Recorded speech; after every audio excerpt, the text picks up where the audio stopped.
Growing up poor ain't easy, let me tell you. But despite the odds stacked against me, there was one thing I had going for me, my knack for drawing. It was my escape, my way of dreaming bigger than our small town. But without money for art classes, my talent was like a bird with clipped wings, grounded, unable to soar. Then one day, Mr. Thompson, my school teacher, saw something in me that I didn't even see in myself. He encouraged me to enter competitions, to take part in special programs at the university.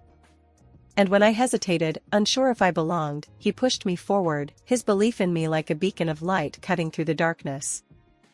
I'll never forget the day I received that letter in the mail, the one that changed everything. It was a scholarship, a golden ticket to a world I never thought I'd be a part of.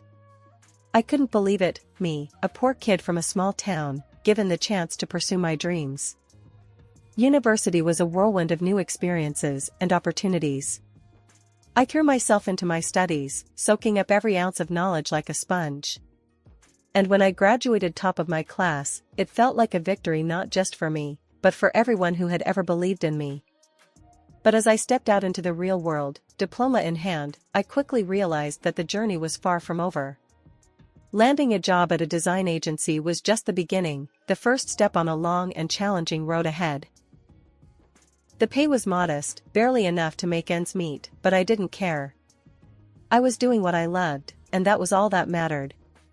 I threw myself into my work, pouring my heart and soul into every project that came my way. And that's where I met Tom, my future hubby. I remember the first time I met Tom like it was yesterday. He waltzed into the design agency like he owned the place, flashing his charming smile. I couldn't help but be drawn to him, despite my best efforts to keep it professional. "Sarah, meet Tom." My boss introduced us. Tom grinned, extending his hand. "Pleasure to meet you, Sarah. I've heard great things about your work." I shook his hand, feeling a warmth spread through me. "Likewise, Tom. What brings you in today?" He leaned against the desk, all smooth moves and confident swagger. "I'm looking to spruce up my place a bit. Heard you're the best in town." I chuckled, feeling a blush creep up my cheeks. "Well, I'll do my best to live up to the hype."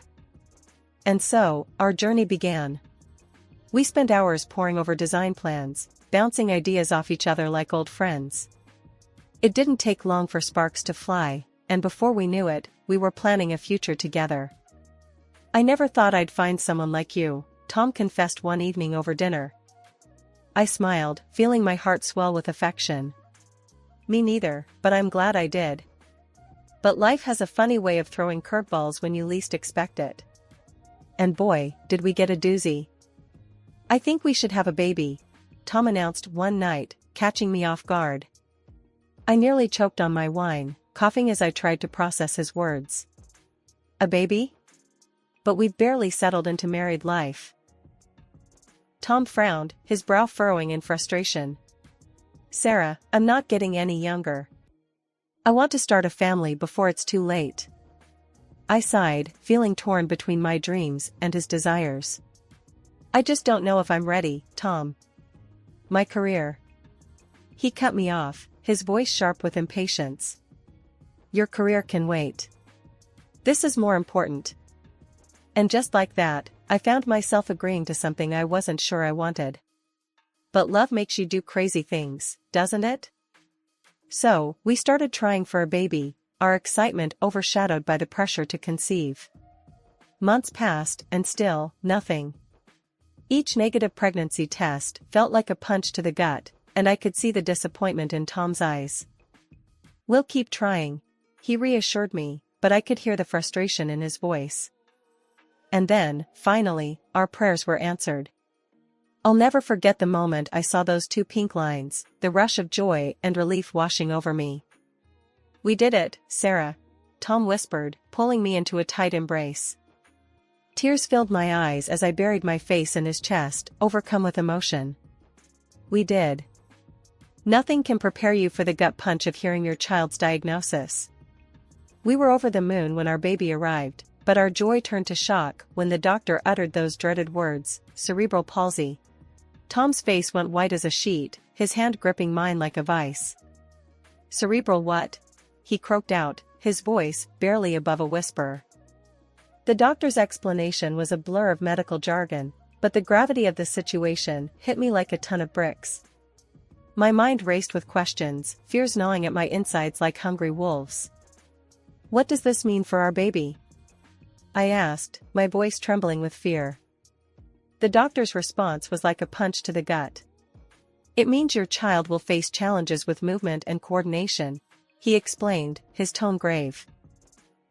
As we got home, the weight of our new reality settled in like a heavy fog. Tom's frustration boiled over, his temper flaring like a wildfire. "This ain't right," he muttered under his breath, his hands clenched into fists at his sides. I felt a surge of anger bubbling up inside me, threatening to spill over. "What do you mean it ain't right?" I shot back, my voice sharp with irritation. He turned to me, his eyes blazing with intensity. "You must have done something to cause this," he accused, his tone sharp like broken glass. My blood boiled at his words, a fierce wave of anger washing over me. "How dare you?" I snapped, my voice rising with each word. "This isn't my fault, Tom. This isn't anyone's fault." But he wouldn't back down, his accusations like a relentless onslaught.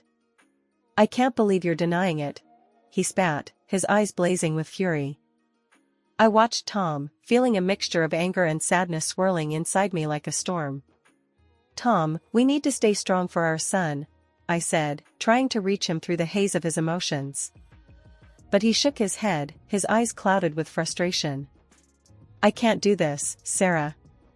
I just can't," he said, his voice cracking with emotion. And then, as if on cue, his mother burst into the room, her eyes ablaze with fury. "What's going on here?" she demanded, her voice sharp like a whip crack. I felt a lump form in my throat, the weight of her presence like a lead weight pressing down on me. "Our son has been diagnosed with cerebral palsy," I said, my voice barely audible over the roar of my own heartbeat. Her reaction was immediate, her face turning red with rage. "This is all your fault," she spat, her words like venom dripping from her tongue. I felt a surge of anger rising up inside me, hot and fierce. "How dare you?" I snapped, my voice filled with righteous indignation. But she wasn't done.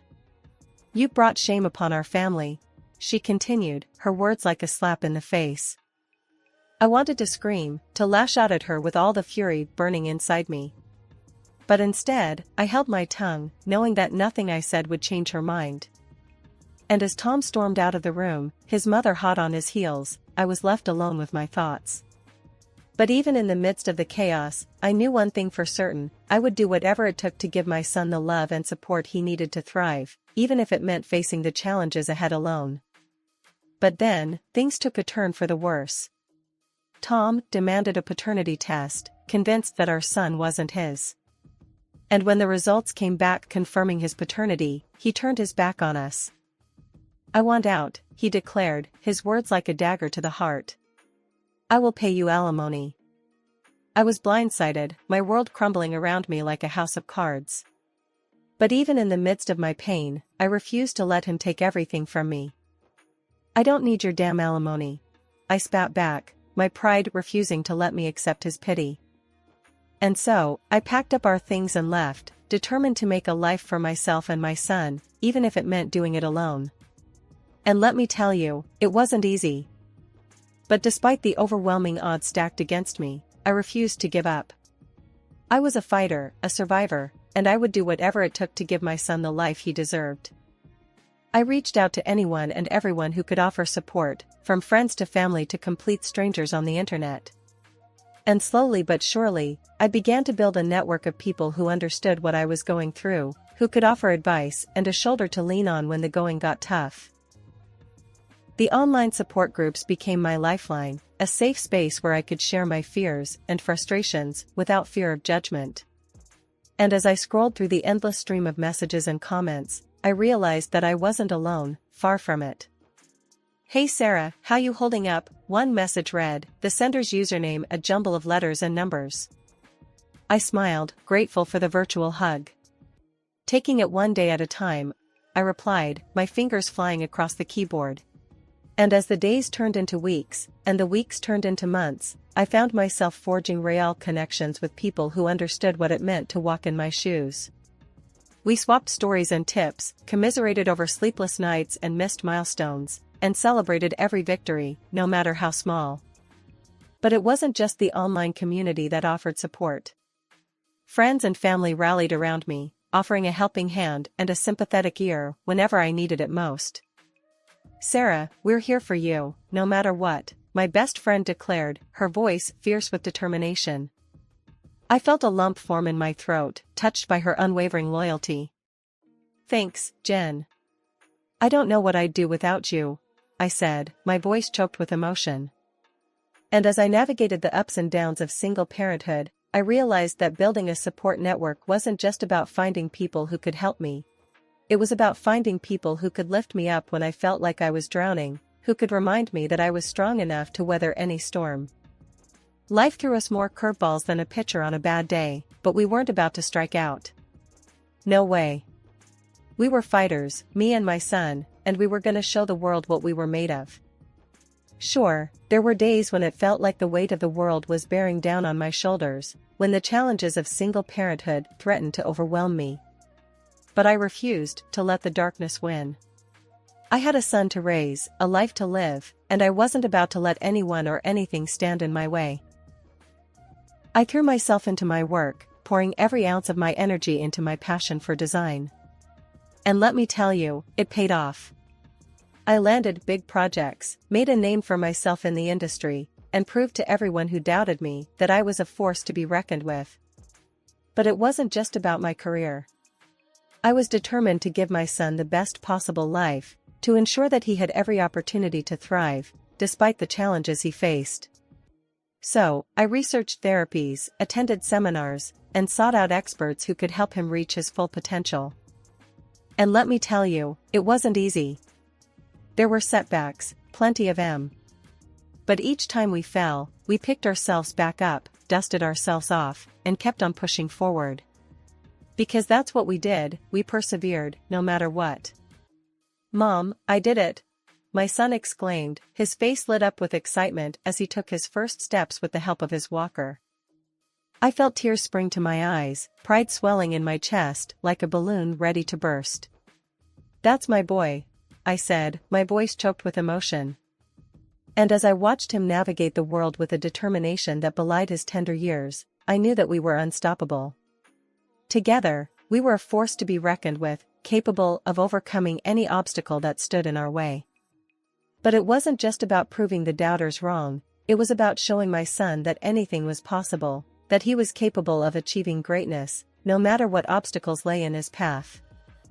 Years had drifted by like leaves in the wind since Tom had abandoned us, leaving me to pick up the pieces of our shattered life.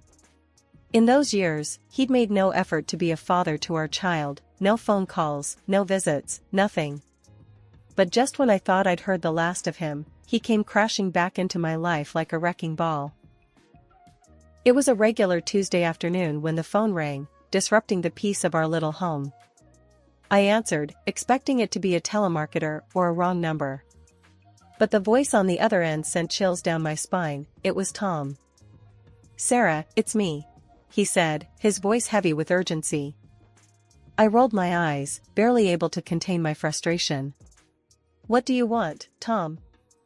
I snapped, my patience wearing thin. He wasted no time getting to the point. "I'm in the hospital. I broke my spine skiing," he said, his words like a slap in the face. I felt a surge of anger rising up inside me, hot and fierce. "And why should I care?" I demanded, my voice dripping with sarcasm.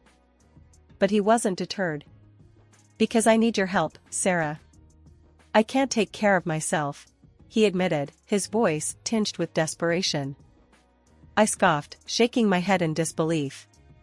"You expect me to drop everything and come running to your rescue? After everything you've done?"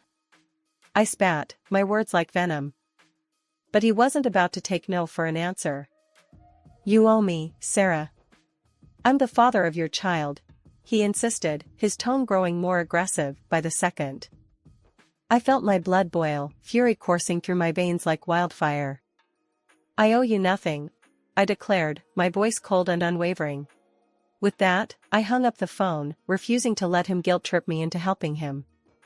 I had spent years rebuilding my life from the ground up, and I wasn't about to let him tear it down again.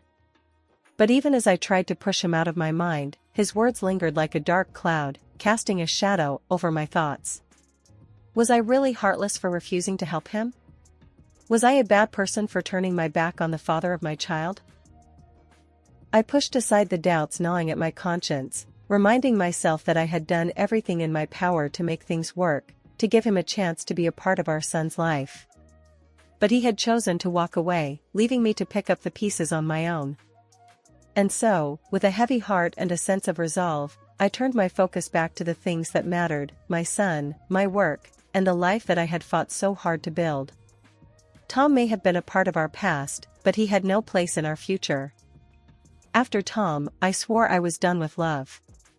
I'd been burned once, and I wasn't about to let it happen again. But life has a funny way of surprising you when you least expect it. I met Jake at a design conference, a charming architect with a smile that could light up a room. He was confident, funny, and had a way of making me feel like I was the only woman in the world. "Hey there, gorgeous. Mind if I buy you a drink?" he said, sauntering over with a grin on his face. I raised an eyebrow, amused by his boldness. "Depends. Are you planning on spiking it with something?" I replied, my lips curling into a smirk. He laughed, undeterred by my sarcasm. "Only if you're into that sort of thing," he joked, his eyes twinkling with mischief. We spent the rest of the evening talking and laughing like old friends, trading stories and sharing our dreams for the future. And as the night wore on, I found myself drawn to him in a way I hadn't felt in years. "So, Sarah, what do you say? Want to grab dinner with me tomorrow night?" he asked, his voice soft and earnest. I hesitated, unsure if I was ready to take that leap again. But there was something about Jake, something that made me want to take a chance. "Sure, why not?" I said, a smile tugging at the corners of my lips. And so, our first date turned into a second, and a third, until I found myself falling for him faster than I ever thought possible. He was patient and kind, always there to lend a listening ear or a comforting hug when I needed it most. But it wasn't just about the romance, it was about the connection we shared, the way he understood me in a way that no one else ever had. He didn't judge me for my past or my mistakes, he accepted me for who I was, flaws and all. He also accepted my son. "Sarah, I have something to ask you," Jake said one evening, his voice nervous, but determined. I felt my heart skip a beat, anticipation coursing through my veins. "What is it?" I asked, my pulse racing with excitement. He took a deep breath, his eyes locking with mine. "Will you marry me?" he asked, holding out a small velvet box. I felt tears prickling at the corners of my eyes, overwhelmed by the love and emotion flooding my heart. "Yes, Jake. Yes, I will," I said, my voice barely above a whisper. And as he slipped the ring onto my finger, I knew that I had found my happily ever after, not in spite of my past, but because of it. As the sun rose on a crisp morning, I couldn't help but feel a sense of anticipation bubbling up inside me. Today was the start of a new chapter in my life, a chance to leave the past behind and embrace the future with open arms. I glanced over at Jake, who was still sound asleep beside me, his face peaceful and serene. He had been my rock, my anchor in the storm, and I couldn't wait to begin this next adventure with him by my side. "Hey, sleepyhead. Time to wake up," I said, gently nudging him awake. He groaned, blinking blearily as he stretched his arms above his head. "What time is it?" he mumbled, his voice thick with sleep. I checked the clock on the nightstand. "It's almost time to get moving." "We've got a big day ahead of us," I replied, excitement bubbling up inside me like a pot about to boil over. He grinned, his eyes lighting up with anticipation. "I can't wait. This is gonna be the best day ever," he said, his voice filled with enthusiasm. And so, we got up and got dressed, our hearts pounding with excitement as we prepared to embark on this new journey together. We had spent months planning and preparing, and now the moment had finally arrived, the moment when we would open the doors to our very own design studio. As we stepped outside, the crisp morning air filled our lungs, invigorating us with a sense of purpose and determination. We made our way to the studio, hand in hand, each step bringing us closer to our dreams. And when we finally arrived, it felt like coming home. The space was filled with light and warmth, a blank canvas just waiting to be filled with our creativity and passion. "This is it, Sarah. Our own little slice of heaven," Jake said, his voice filled with awe. I smiled, feeling a sense of pride swell in my chest. "It's perfect," I replied, my voice tinged with emotion. And as we set to work, sketching out plans and brainstorming ideas, I couldn't help but feel a sense of excitement building inside me. This was just the beginning, the start of something incredible that would change our lives forever. Hours flew by in a blur as we poured our hearts and souls into our work, each stroke of the pen bringing us one step closer to our vision. And when we finally stepped back to admire our handiwork, I knew that we had created something truly special. "This is amazing, Sarah. I couldn't have done it without you," Jake said, his voice filled with admiration. I grinned, feeling a sense of satisfaction wash over me. "And I couldn't have done it without you," I replied, reaching out to squeeze his hand.